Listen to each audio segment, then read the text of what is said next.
الحمد للہ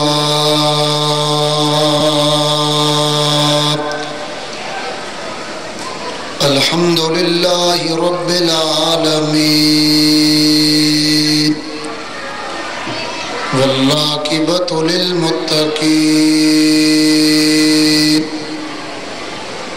والصلاة والسلام علی رسولہ الکریم اما بعد فاعوذ باللہ من الشیطان الرجیم بسم اللہ الرحمن الرحیم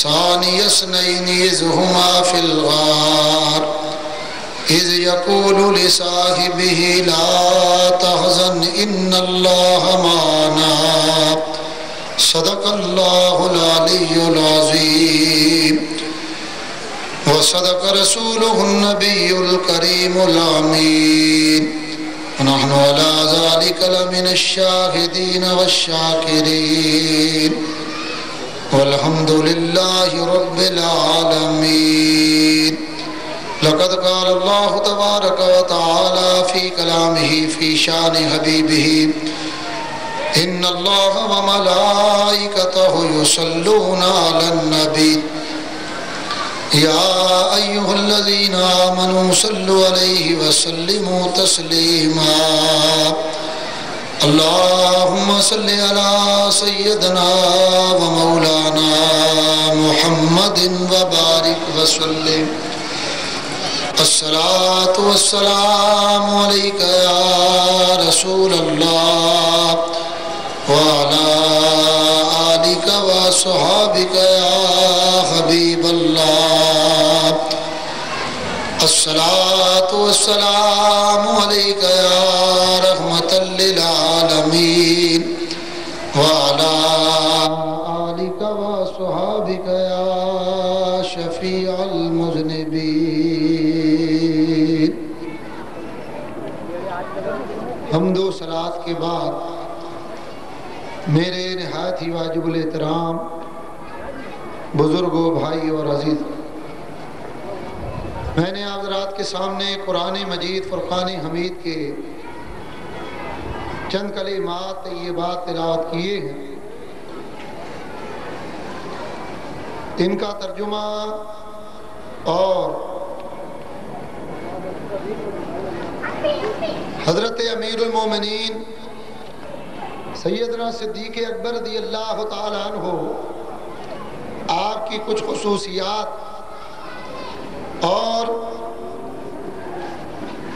آپ کی وفات کا کچھ تذکرہ انشاءاللہ العزیز آپ حضرات کی خدمت میں پیش کروں گا۔ آج سے انشاءاللہ العزیز خلفائے راشدین کے فضائل اور ان کے حالات اور ان کی خصوصیات بیان ہوں گے۔ حضور علیہ السلام کے صحابہ کرام خصوصاً خلفائے راشدین کا اس امت مرحومہ کے اندر سب سے بلند مقام، چنانچہ حضرت علامہ امام فخر الدین رازی رحمۃ اللہ علیہ تفسیر کبیر کے اندر چاروں خلفائے راشدین کا مقام بیان کرتے ہوئے فرماتے ہیں۔ قرآن کریم میں اللہ تعالیٰ ارشاد فرماتا ہے محمد الرسول اللہ والذین معه اشداء علی الکفار رحماء بینہم تراہم رکعا سجدا یبتغون فضلا من اللہ ورضوانا سیماہم فی وجوہہم من اثر السجود ذالک مثلہم فی التوراۃ ومثلہم فی الانجیل۔ اللہ تعالیٰ ارشاد فرماتا ہے محمد رسول اللہ، محمد اللہ کے رسول، والذین معہ اور ان کے ساتھی، اشداء علی الکفار کافروں پر بڑے شدید، رحماء بینہم اور آپس میں بڑے رحم دل، تراہم رکعا سجدا یبتغون فضلا من اللہ ورضوانا، اور اللہ فرماتا کہ تم دیکھو گے کہ وہ اللہ کی رضوان، اللہ کی رضا حاصل کرنے کے لیے سجدہ کرتے ہیں، رکوع کرتے ہیں، قیام کرتے ہیں۔ اور آگے اللہ فرماتا ہے سیماہم فی وجوہہم من اثر السجود، اور ان کی پیشانیاں سجدوں کے اثرات سے منور ہوتی۔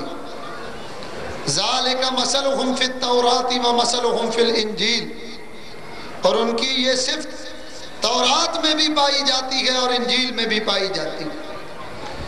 حضرت علامہ امام فخر الدین رازی رحمۃ اللہ علیہ تفسیر کبیر کے اندر فرماتے ہیں کہ اس آیہ کریمہ کے اندر والذین معہ سے مراد حضرت ابو بکر صدیق رضی اللہ تعالیٰ عنہ،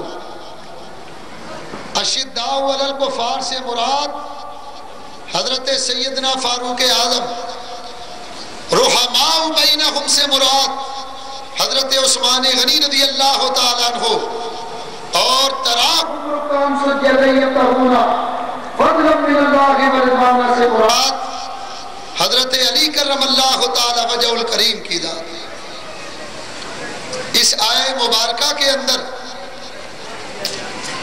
چاروں خلفاء کا ذکر ہوا، چنانچہ میں سب سے پہلے چاروں خلفاء راشدین سے متعلق حضور علیہ السلام کے چند فرامین پیش کروں گا۔ حضور علیہ السلام فرماتے ہیں، یہ حدیث مشکات شریف کے اندر موجود، حضور فرماتے ہیں کہ میرے یہ چاروں صحابہ علیکم بسنتی و سنت الخلفاء الراشدین المہدیین، حضور فرماتے ہیں میں نے تم پر اپنی سنت کو اور اپنے ہدایت والے صحابہ کی سنت کو لازم کر دیا۔ یہ جو خلفائے راشدین ہیں ان کی سنت کو اللہ کے رسول نے میرے اوپر تمہارے اوپر لازم کر دی۔ ایک حدیث میں حضور علیہ السلام نے ارشاد فرمایا کہ قیامت کا روز ہوگا، حضرت علامہ محب تبری نے ریاض النظرہ کے اندر اس حدیث کو نقل کیا، حضرت علامہ عبد الرحمن صفوری نے نزہۃ المجالس کے اندر اس حدیث کو نقل کیا۔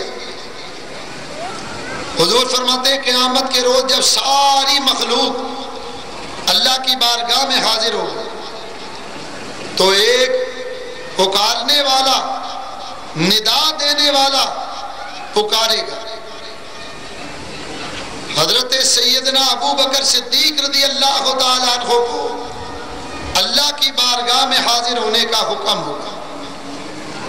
حضور فرماتے ہیں کہ میرا ابو بکر اللہ کی بارگاہ میں حاضر ہو، اللہ فرمائے گا کہ جاؤ جنت کے دروازے پر کھڑے ہو جاؤ، اور اے ابو بکر جس کو چاہو جنت میں جانے دو اور جس کو چاہو جنت میں نہ جانے دو۔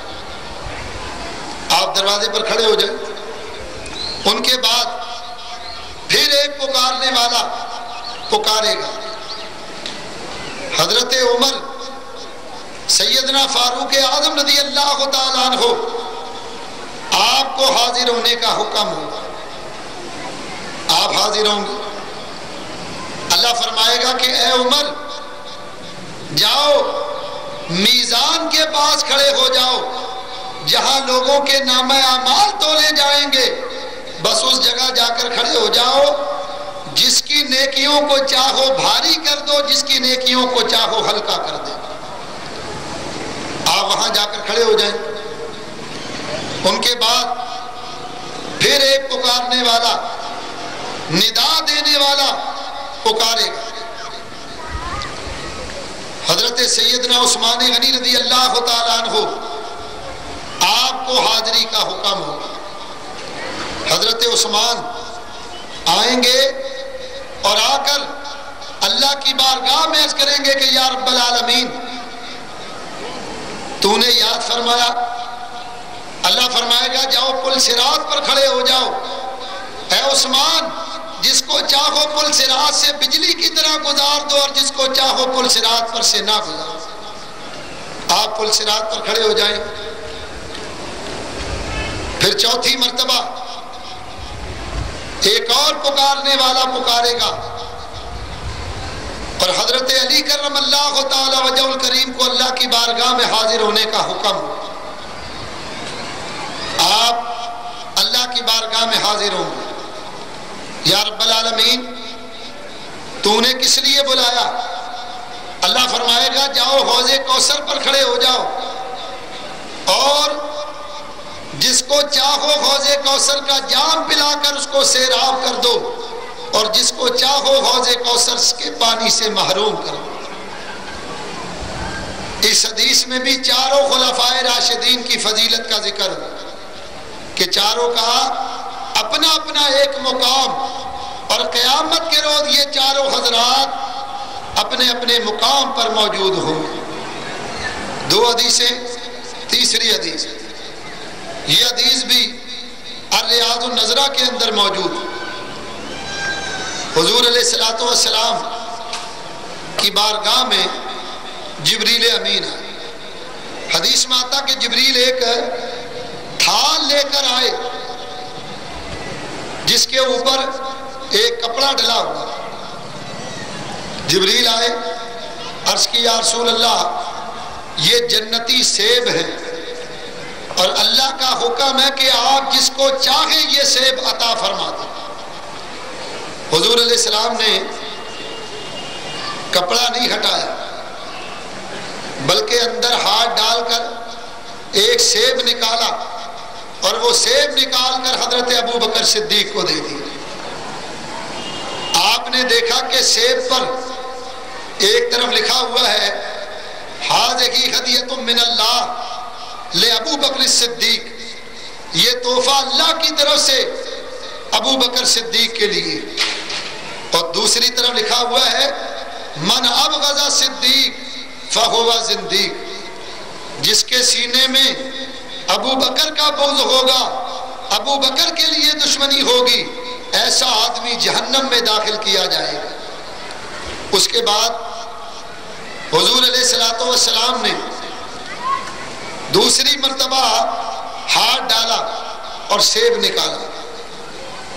حضور علیہ الصلوۃ والسلام نے وہ سیب نکال کر حضرت عمر کو عطا کیا. آپ نے دیکھا کہ سیب پر لکھا ہوا ہے، ایک طرف لکھا ہوا ہے من ابغض عمر فہو فی سقر، جس کے سینے میں عمر ابن خطاب کے لیے بغض ہوگا، دشمنی ہوگی، تو یاد رکھو ایسے آدمی کو اللہ تعالیٰ جہنم میں داخل کرے گا. اور دوسری طرف لکھا ہوا ہے کہ ھذہ ھدیۃ من اللہ وہاب لعمر ابن الخطاب، یہ تحفہ اللہ وہاب کی طرف سے عمر ابن خطاب کے لیے. پھر حضور علیہ الصلوۃ والسلام نے تیسری مرتبہ ہاتھ ڈالا، سیب باہر نکالا، وہ سیب حضرت عثمان غنی کو عطا کی. آپ نے دیکھا اس پر ایک طرف لکھا ہوا ہے ھذہ ھدیۃ من اللہ الحنان المنان لعثمان ابن عفان، یہ تحفہ اللہ حنان منان کی طرف سے عثمان ابن عفان کے لیے. اور دوسری طرف لکھا ہوا ہے من ابغض عثمان فہو غضبہ الرحمن، جس کے سینے میں عثمان ابن عفان کے لیے بغض ہوگا وہ آدمی یاد رکھے کہ ایسے آدمی کا اللہ تعالیٰ دشمن ہے. اور چوتھی مرتبہ حضور علیہ الصلوۃ والسلام نے ہاتھ ڈالا، سیب نکالا اور وہ دیا حضرت علی کرم اللہ تعالی وجہ الکریم. حضرت علی فرماتے ہیں میں نے دیکھا کہ سیب کے ایک طرف لکھا ہوا ہے ہذہ ہدیۃ من اللہ الغالب لعلی ابن ابی طالب، یہ تحفہ اللہ غالب کی طرف سے علی ابن ابی طالب کے لیے ہے، اور دوسری طرف لکھا ہوا ہے من ابغض علی ولکم من ولی، جس کے سینے میں علی المرتضیٰ کا بغض ہوگا، دشمنی ہوگی، ایسا آدمی کبھی اللہ کا ولی نہیں بن سکتا۔ اس حدیث میں بھی چاروں صحابہ کرام کا ذکر اور تذکرہ موجود ہے۔ 3 حدیثیں، چوتھی حدیث، میرے دوستوں بزرگوں ذرا غور فرمائیے گا، نبی پاک علیہ الصلوۃ والسلام نے ارشاد فرمایا، حضور فرماتے ہیں کہ میں علم کا شہر ہوں، ابو بکر اس کی بنیاد، عمر اس کی دیواریں، عثمان غنی اس کی چھت، اور علی مرتضیٰ اس کا دروازہ۔ مجھے بتائیے ایک مکان بغیر دیوار کے قائم ہو سکتا ہے؟ نہیں ہو سکتا۔ چلو دیواریں بھی اٹھا دو، بنیاد نہ کھودو، مکان بنے گا؟ بنیاد بھی کھود لیجئے، دیواریں بھی لگا دیجئے، چھت نہ ہو تو ایسے مکان میں رہائش ہو سکتی ہے؟ نہیں ہو سکتی۔ اور اسی طریقے سے چھت بھی ہو اور دروازہ نہ ہو تو یاد رکھو پھر ایسے مکان میں حفاظت کا بھی کوئی انتظام نہیں ہو سکتا۔ میرے دوستوں بزرگوں، معلوم یہ ہوا نبی پاک علیہ السلام نے فرمایا کہ میں علم کا شہر ہوں۔ یاد رکھو جس طرح ایک مکان کے لیے بنیاد کا ہونا ضروری ہے، دیوار کا ہونا ضروری، چھت کا اور دروازے کا ہونا ضروری، اسی طریقے سے ان چاروں صحابہ کرام کا ماننا بھی ضروری۔ ان میں سے اگر کسی ایک کا بھی انکار کیا تو یاد رکھو علم کی عمارت کبھی تعمیر اور مکمل نہیں ہو سکتی۔ چاروں صحابہ کرام کا ماننا ضروری۔ اور یہ حدیث اس طرح سے بھی آئی، علامہ ابن حجر نے السوائق المورکہ کے اندر اس حدیث کو نقل کی۔ حضور علیہ السلام نے فرمایا انا مدینۃ السخاء و ابو بکر بابھا، میں سخاوت کا شہر ہوں، ابو بکر اس کا دروازہ۔ انا مدینۃ الشجاع و عمر بابھا، میں شجاعت کا شہر ہوں، عمر اس کا دروازہ۔ انا مدینۃ الحیاء و عثمان بابھا، میں حیا کا شہر ہوں اور عثمان غنی اس کا دروازہ۔ انا مدینۃ العلم وعلی بابھا، سرکار فرماتے ہیں میں علم کا شہر ہوں اور علی المرتضیٰ اس کا دروازہ۔ 5 حدیثیں، چھٹی حدیث، یہ حدیث شاہ ولی اللہ محدث دہلوی رحمۃ اللہ علیہ نے ازالۃ الخفاء عن خلافت الخلفاء میں نقل فرمائی۔ حضور فرماتے ہیں ابو بکر گئے نیا میں راسی و عمر کا لسانی و عثمان کا یدی و علی کروہ من جسدی او کما قال النبی صلی اللہ علیہ وسلم۔ حضور نے فرمایا ابو بکر ایسا ہے جیسے میری آنکھ، عمر ایسے ہیں جیسے میری زبان، عثمان ایسا ہے جیسے میرا ہاتھ، اور علی ایسا ہے جیسے میری روح۔ یاد رکھیے جس طرح آنکھ والے کو آنکھ سے محبت ہوتی اور زبان والے کو زبان سے محبت ہوتی ہے، ہاتھ والے کو ہاتھ سے محبت ہوتی، روح والے کو روح سے محبت ہوتی ہے، حضور نے فرمایا بالکل اسی طرح مجھے ان چاروں صحابہ کرام سے محبت ہے۔ یاد رکھیے ان چاروں کا اپنا ایک مقام، اور ہم اہل سنت و جماعت چاروں صحابہ کرام کو مانتے ہیں۔ ہمارے نزدیک چاروں صحابہ کرام کا ماننا لازمی اور ضروری، ہمارے نزدیک ایمان کی تکمیل چاروں خلفاء کو ماننے میں ہے۔ صدیق اکبر، فاروق اعظم، عثمان غنی، حیدر کرار رضی اللہ تعالیٰ عنہ مجمعین، ان چاروں کو ماننے سے خلافت کی عمارت اور خلافت کی بنیاد مضبوط ہوتی. یہ تو تھا چاروں خلفائے راشدین کی فضیلت میں چند احادیث. آج امیر المومنین حضرت سیدنا ابو بکر صدیق رضی اللہ تعالیٰ عنہ، آپ کے کچھ فضائل، خصوصیات میں آپ حضرات کی خدمت میں پیش کروں گا. حضرت سیدنا صدیق اکبر، آپ کا نام نامی اسم گرامی عبداللہ، آپ کی کنیت ابو بکر، آپ کا لقب صدیق عتیق، اور آپ کے والد کا نام ابو قحافہ، اور قبیلہ قریش سے آپ کا تعلق تھا. حضرت سیدنا صدیق اکبر رضی اللہ تعالیٰ عنہ، آپ کو اسلام میں چند خصوصیات اللہ نے ایسی عطا فرمائی جو کسی اور کو عطا نہیں فرمائی. دیکھو، خصوصیت کہتے ہیں کسی ایسے وصف کو، کسی آدمی میں کوئی ایسا وصف پایا جائے جو کسی اور میں نہ پایا جائے. مثلا جسمانی معراج، بولو ہمارے نبی پاک کے علاوہ کسی کو ہو سکتی ہے؟ سارے بولیے نہیں ہو سکتی. یہ حضور کا خاصہ ہے، اور خاصہ کی تعریف یہ ہے کہ الخاصۃ شیء ما یوجد فیہ ولا یوجد فی غیرہ، جس کا خاصہ ہو اسی میں پایا جائے، کسی اور میں نہ پایا جائے. حضرت سیدنا صدیق اکبر رضی اللہ تعالیٰ عنہ، آپ کو اسلام کے اندر بعض خصوصیات اللہ نے ایسی عطا فرمائی. مثلا آپ کی پہلی خصوصیت یہ کہ آپ سب سے پہلے نبی پاک علیہ السلام پر ایمان لائے، سب سے پہلے. اسی لیے آپ کا لقب، آپ کی کنیت ہے ابو بکر.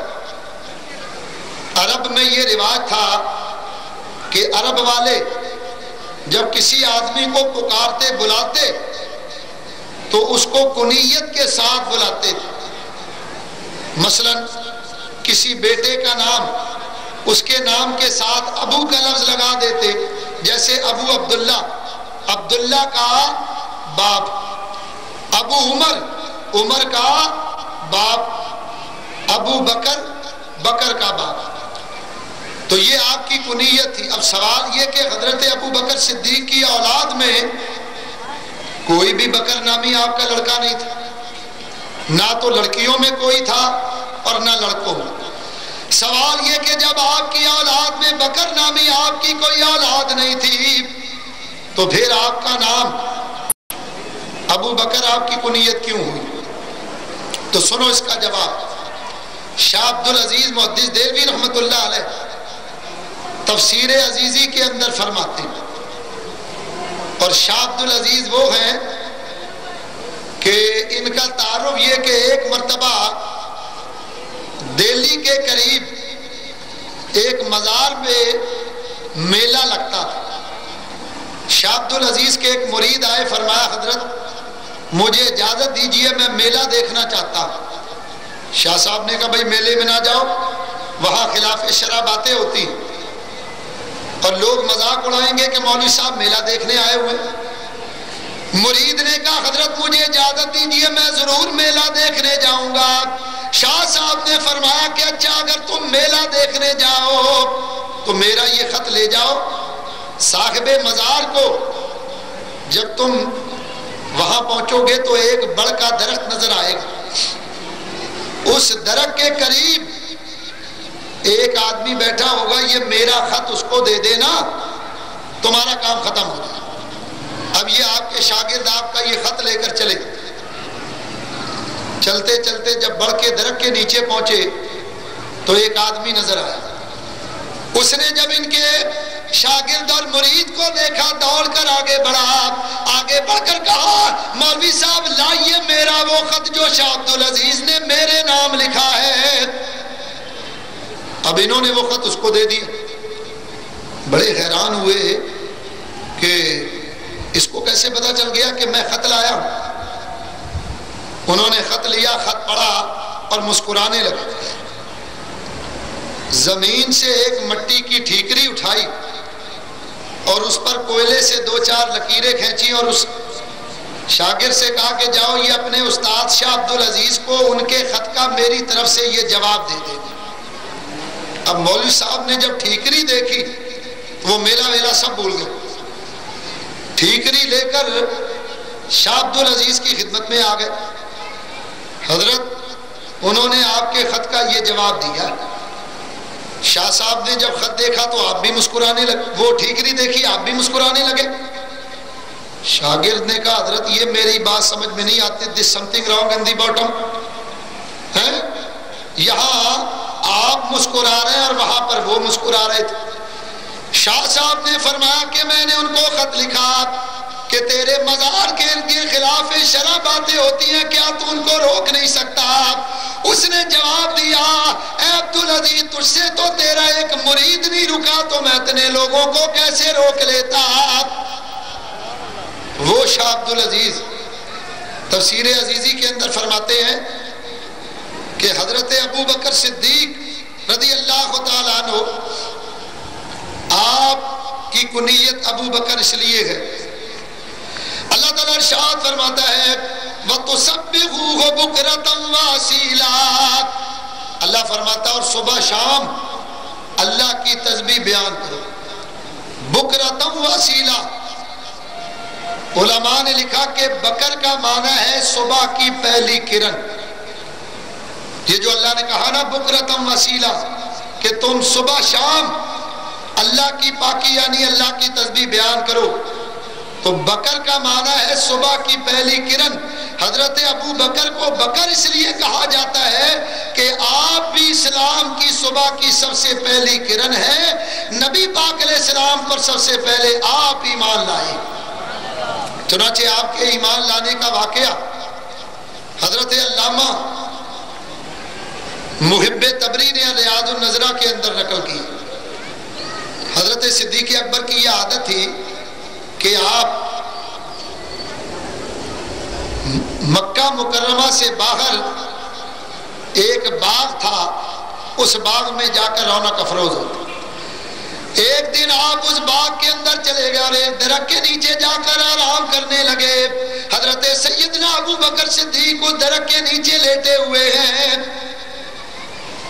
آپ نے دیکھا کہ ہوا چلی اور اس درخت کی وہ جو درخت تھا وہ ہوا سے ہلا اور اس کی شاخ ہلتی ہوئی آئی اور آپ کے کان کے قریب آئی۔ اس شاخ سے آواز آئی اے ابو بکر مکہ مکرمہ کے اندر محمد مصطفیٰ نے اعلان نبوت کر دیا ہے، جاؤ جا کر ان پر ایمان لاؤ، اگر تو ان پر ایمان لایا تو تیرا نمبر سب سے پہلا ہوگا۔ حضرت سیدنا ابو بکر صدیق رضی اللہ تعالیٰ عنہ آپ نے فرمایا کہ اے درخت کیا اس نبی نے اعلان نبوت کر دیا ہے؟ کہا ہاں، انہوں نے عنقریب انہوں نے اعلان نبوت کیا ہے، اور اے ابو بکر عنقریب وہ تیرے پاس بھی آئیں، لیکن اس سے پہلے کہ وہ تیرے پاس آئیں اے ابو بکر جاؤ جا کر تم ان پر ایمان لے آؤ۔ حضرت سیدنا صدیق اکبر رضی اللہ تعالیٰ عنہ آپ نے جب یہ سنا پاک علیہ السلام کی بارگاہ میں حاضر ہوئے، عرض کی یا رسول اللہ میں نے سنا کہ آپ نے نبوت کا اعلان کیا ہے۔ حضور نے فرمایا ابو بکر اللہ نے مجھے تیرا اور تمام انسانوں کا رسول بنا کر بھیجا۔ حضرت سیدنا صدیق اکبر نے فرمایا یا رسول اللہ آپ گواہ ہو جائیے میں پڑھتا ہوں لا الہ الا اللہ محمد رسول اللہ، کلمہ طیبہ پڑھ کے مسلمان۔ ایک روایت میں تو یہ آیا، اور دوسری روایت میں یہ ہے کہ حضرت ابو بکر صدیق ملک شام تجارت کے لیے چلے۔ جب آپ ملک شام پہنچے تو وہاں یہودیوں کا ایک کلیسا تھا، یہودیوں کا جو راغب تھا وہ باہر نکل آیا اور حضرت سیدنا ابو بکر صدیق رضی اللہ تعالیٰ عنہ کو دیکھ کر کہا اے ابو بکر ذرا میرے قریب آپ قریب ہو گئے. تم حرم مکہ کے رہنے والے ہو؟ کہا ہاں. قریشی ہو؟ کہا ہاں. شیمی ہو؟ فرما ہاں. تمہارا نام عبداللہ ہے؟ آپ نے فرمایا ہاں میرا نام عبداللہ. کنیت ابو بکر؟ کہا ہاں. اس نے کہا اے ابو بکر تمہارے پیٹ پر ایک نشانی اور ہے، ذرا وہ بھی مجھے دکھاؤ. آپ نے فرمایا وہ نشانی تو میں ہرگز نہیں دکھاؤں گا جب تک تو یہ نہیں بتائے گا کہ یہ نشانیاں تو کیوں دیکھ رہا. اس نے کہا پہلے تم وہ نشانی دکھاؤ پھر میں بتاؤں گا. حضرت سیدنا صدیق اکبر نے کرتا اٹھایا، آپ کے پیٹ پر بالوں کا ایک گچھا تھا. اس نے وہ دیکھا اور کہا اے ابو بکر تمہیں مبارک ہو. آپ نے فرمایا کس بات کی مبارک؟ اس نے کہا یاد رکھو جب تم مکہ مکرمہ جاؤ گے وہاں ایک آدمی نبوت کا اعلان کرے گا. اے ابو بکر تو وہ پہلا انسان ہوگا جو سب سے پہلے اس آدمی پر ایمان لائے گا. ایمان لانے کے بعد تو ہی وہ انسان ہوگا جو سب سے پہلے اس نبی کا خلیفہ بنے گا. تو سب سے پہلے ان پر ایمان بھی لائے گا اور سب سے پہلا ان کا خلیفہ بھی تو ہوگا. حضرت سیدنا صدیق اکبر رضی اللہ تعالیٰ عنہ آپ نے فرمایا کہ کیا واقعی اسی طرح ہوگا؟ اس نے کہا اسی طرح.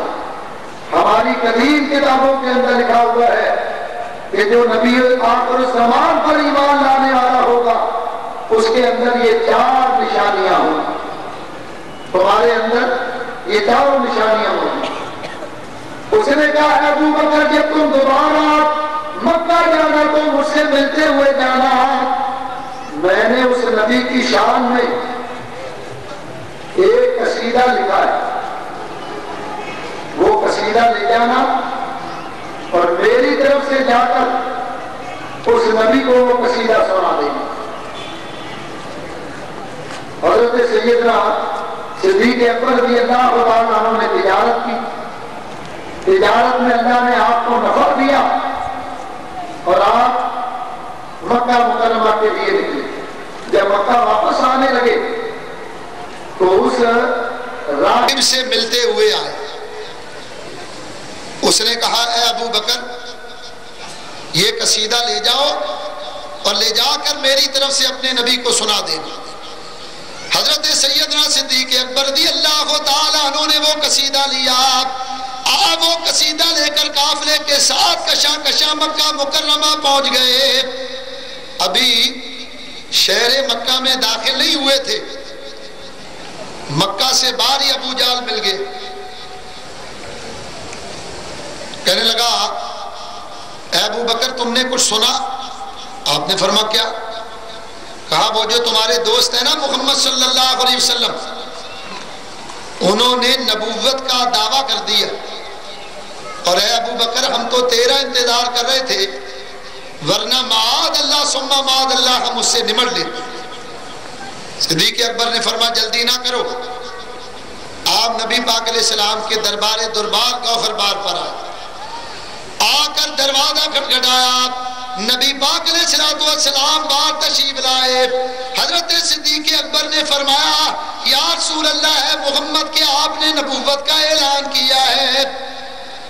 حضور نے فرمایا یا ابا بکر اے ابو بکر اللہ تعالیٰ نے مجھے تیرا اور تمام انسانوں کا رسول بنا کر بھیجا. اب حضرت صدیق اکبر نے عرض کی یا رسول اللہ آپ نے نبوت کا دعویٰ کیا اور دعوی نبوت کوئی معمولی دعویٰ نہیں ہوتا. آپ نے نبوت کا دعویٰ کیا تو اس دعوے پر آپ کے پاس دلیل کیا ہے؟ یہ بات یاد رکھیے نبی سے دعوی نبوت پر دلیل مانگنا اگر سچا نبی ہو تو اس کے ساتھ دعوے پر دلیل مانگنا یہ جائز ہے. لیکن امام اعظم فرماتے ہیں نبی جھوٹا ہو اور اس سے اگر کوئی یہ کہہ دے کہ تو نبی ہے تو ذرا کوئی معجزہ دکھا، کوئی دلیل دکھا۔ تو علماء نے لکھا کہ جس نے یہ کہہ دیا وہ دار اسلام سے خارج ہو جاتا، اس لیے کہ دلیل سچے نبی سے مانگی جاتی ہے، جھوٹی نبی سے نہیں مانگی۔ حضرت صدیق اکبر نے فرمایا یا رسول اللہ آپ نے دعویٰ نبوت کیا، دعویٰ نبوت پر دلیل کیا ہے؟ حضور نے فرمایا ابو بکر تو میرے دعویٰ نبوت پر دلیل مانگتا ہے، وہ جو ملک شام میں راغب نے تجھے ایک قصیدہ دیا تھا، ذرا وہ قصیدہ تو مجھے سنا۔ اللہ یا رسول اللہ، اے ابو بکر وہ جو راغب نے تجھے قصیدہ دیا تھا وہ قصیدہ ہی میری نبوت کی سب سے بڑی دلیل ہے۔ حضرت سیدنا صدیق اکبر نے کلمہ طیبہ پڑھ لیا اور مسلمان ہو گئے۔ کہا ابو بکر نے سرکار آمنا و صدقنا، میرے مالک میرے مختار آمنا و صدقنا، یہ کہہ کر جھک گئے ابو بکر چومے ہاتھ حضرت کے، لگے پھر خدمت اسلام کرنے ساتھ حضرت کے۔ حضرت ابو بکر صدیق رضی اللہ تعالیٰ عنہ مسلمان۔ دیکھو یہ آپ کی پہلی خصوصیت، پوری امت میں سب سے پہلے انسان آپ ہیں کہ جو ایمان لائے۔ دوسری خصوصیت آپ کی یہ ہے کہ نبی پاک علیہ السلام کے ساتھ آپ نے مدینہ طیبہ ہجرت فرمائی۔ میرے دوستوں بزرگوں ذرا اندازہ کرو، نبی پاک علیہ السلام نے مدینہ طیبہ ہجرت فرمائی جب اللہ کے حبیب نے مکہ مکرمہ کے اندر اعلان نبوت فرمایا اور اسلام پھیلنے لگا تو مکہ کے بڑے بڑے سردار یہ نبی پاک علیہ السلام کے چاچا حضرت ابو طالب کے پاس آ گئے۔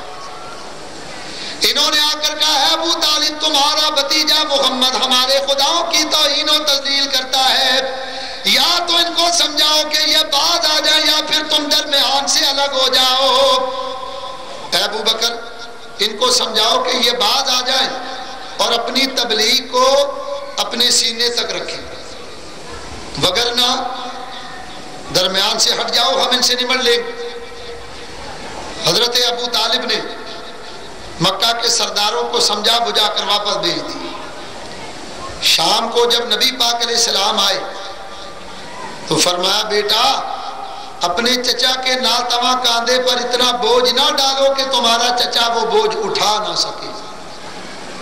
حضور نے فرمایا چچا جان کیا مطلب؟